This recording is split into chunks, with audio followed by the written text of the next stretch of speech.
প্রায় এক যুগ ধরে দেশে আম উৎপাদনে শীর্ষে রয়েছে নওগাঁ জেলা। নওগাঁর বাড়িফুর, নাগফজলি, গৌরমতি আর আম্রপালি দেশের গণ্ডি ছাড়িয়ে বিদেশেও যাচ্ছে। এই বাজার সম্প্রসারণে দুদিনব্যাপী সাপাহার উপজেলার পাইলট উচ্চ বিদ্যালয়ে শুরু হয়েছে ম্যাঙ্গো ফেস্টিভ্যাল। এই ফেস্টিভ্যালে কি কি রয়েছে তা ঘুরে দেখাতে চাই আপনাদের। আসুন ঘুরে দেখি ফেস্টিভ্যালে কত রকম আম আছে আর কি কি হচ্ছে।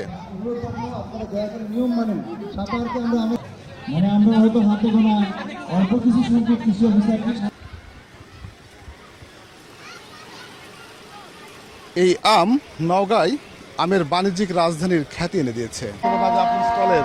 ম্যাঙ্গো ফেস্টিভ্যাল একটা জাতীয় অনুষ্ঠানের মতো। আমরা জাতীয়ভাবে ঢাকায় ছোট করে একটা প্রোগ্রাম হয়, কিন্তু এখানে এই যে বৈচিত্র্যময় স্টল দিয়ে বিশাল আয়োজন করে সবাইকে মিলে করেছে, এটা একটা চমৎকার একটা আয়োজন। আমি তো মনে করি এটা যদি চলমান থাকে আগামী বছর বিভিন্ন জায়গা থেকে মানুষ এখানে আসবে। এটা একটা পর্যটনের জায়গাও হবে, যে সাপাহার যাই মেলাও দেখবো, আমও খাবো। অনেক বড় একটা আয়োজন নিয়ে এসেছে, সবাই অনেক খুশি। ইভেন আমরা যারা নতুন উদ্যোক্তা আছি আমরাও অনেক খুশি। আর আমি মনে করি যে এরকম ম্যাঙ্গো ফেস্টিভ্যাল প্রত্যেক বছরই হওয়া দরকার। আমার খুবই ভালো লাগছে, খুবই ভালো, কারণ এরকম অনুষ্ঠান, এরকম ম্যাঙ্গো ফেস্টিভ্যাল সাপাহারে এর আগে কখনো হয় নাই। ফার্স্ট টাইম আমরা সবাই দেখতেছি, আমরা সবাই অনেক হ্যাপি, অনেক খুশি।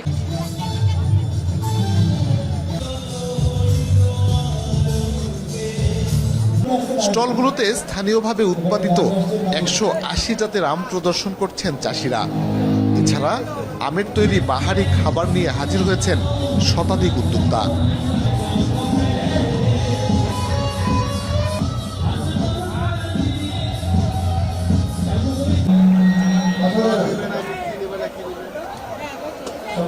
এই আমটি দেখতে অনেক সুন্দর এবং রসালো, এটির নাম কি? এই আমের নাম হচ্ছে চাকাপাত। এটা বাইরেও যেমন সুন্দর, আমের ভিতরেও এরকমই সুন্দর কালার। এটি কি স্থানীয় জাত নাকি বাইরে? এটা বিদেশি জাত, কিন্তু বাংলাদেশে উৎপাদন হচ্ছে এখন। তার মানে হচ্ছে যে বিদেশি জাত হলেও এখানে চাষ হচ্ছে হরেক রকমের আম, এবং এই আম নওগাঁর সাপাহারকে আমের রাজধানী বা আমের বাণিজ্যিক রাজধানী হিসেবে খ্যাতি এনে দিয়েছে। উৎসবের মাঝেই চাষিদেরকে নিরাপদ আম উৎপাদনের কৌশল শেখানো হচ্ছে। এছাড়া আন্তর্জাতিক বাজার সম্প্রসারণে এই আয়োজন গুরুত্বপূর্ণ ভূমিকা রাখবে বলে মন্তব্য করছেন আয়োজকরা।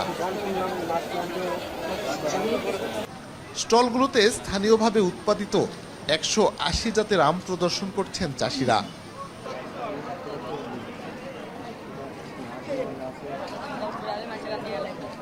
নওগাঁ জেলায় প্রতি বছর গড়ে প্রায় 5000 মেট্রিক টন আম উৎপাদন হয়, যার বাজার মূল্য প্রায় 4.5 কোটি টাকা। আমরা নানান স্টল ঘুরেছি, তবে একটি স্টলে এসে আমাদের চোখ আটকে গেল। যে স্টলে দেখছি আম দিয়ে তৈরি প্রায় শতাধিক রকমের খাবার আছে এখানে, এবং নানা রকমের আম প্রদর্শন করা হচ্ছে।